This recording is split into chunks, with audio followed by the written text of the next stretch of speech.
Here we go, Coach Reggie Theus. Coach, tonight's the win of Alabama A&M, another good one, a home win. You know, it's our guys are in a good rhythm. You know, it's a shame that we have to play so shorthanded. But when you think about how the game went and the momentum that we're building, the understanding of how we're trying to play, and I tell our guys, I may have said this to you last time, winning is a learned process. And you learn what works for your team. Defense has been our mantra here in the last couple of games, but it's led to better offense because tonight, and we're not a team that usually gets this stat, but you know, we had 24 fast break points. We don't usually get that. Points in the paint for us was 32. That's huge for us. Rebounding wise, we're a little bit down, but our biggest problem tonight, where I thought we could have won by 20, 25 points, is we were 18 for 33 from the free throw line, and that's never going to be good. Not so happy about the way the guys finished because they felt that they were in control of the game. Consequently, they let up, and the other team just starts to kind of will themselves back. And you know, when that truck starts running downhill, sometimes you can't stop it. And again, winning is a learned process, and they're young guys who got to understand how to win, and they got to believe that even the way we are shorthanded, we still have a chance to win this conference. And I told them, I can't believe in you more than you believe in yourselves. But I'm happy about the way they've been playing. They've been sharing the ball. We had 16 assists tonight. And I just can't speak enough about how hard they play night in and night out. Coach, 5 players in double figures. Dyson with 22, another big night for him. Just talk about the way the ball spread around. You alluded to it a couple weeks ago. Sometimes you say it's not your night. You pass the ball, you get somebody else hot. But tonight, 5 players seem to be hot and in a rhythm. Well, you think about 18 for 33, you're talking about 3 guys in 20 points or more. So that would have been significant. And again, we're playing a little bit small ball. So when you're playing small ball, you got to just be better off the dribble and you got to see the floor. And, you can't get complacent.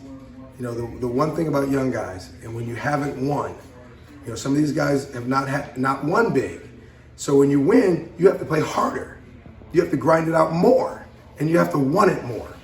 Coach, talk about being able to stop Elisa tonight. You know, he's a force for Alabama A&M. Tries to go inside. They try to really play that kind of bully ball style with him. Kick outside to Garrett. Just talk about how you're able to stop him. I mean, he got 10 rebounds and 10 points, but he wasn't as effective as he normally is for them. Well, we made him guard, and he was a liability on defense. So therefore, it helped us. I liked the fact that he was out on the floor because I knew that every time he was out on the floor, I had something I could run.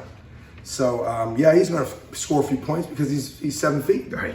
And he's got actually pretty good touch around the basket. So, Lucas is a freshman.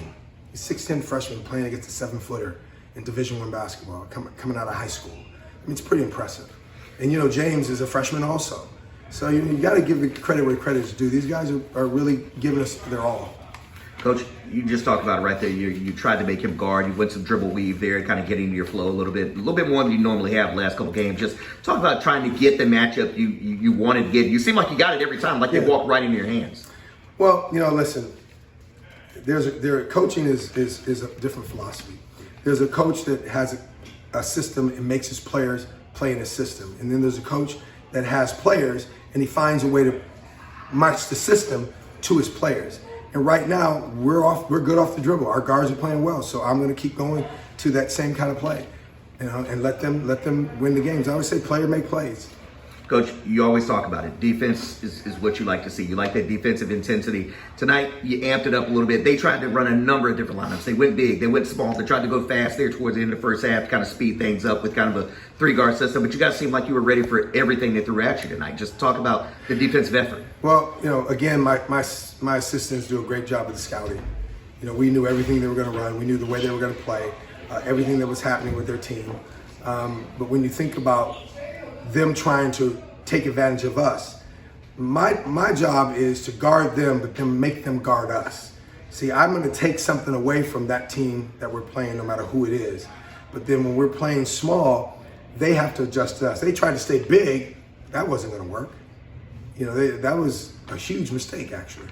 Coach, how good do these 2 wins feel right now going on that Texas road trip where you got Prairie View, who's kind of, I mean, they seem like they're kind of walking in the games. They're around almost every game. Texas Southern seems like they're trying to find that niche, but they're not the Texas Southern they have been. How good did these two wins feel going on that Texas road swing? I just said, I've told you all the time, you got to win your home games. Yeah.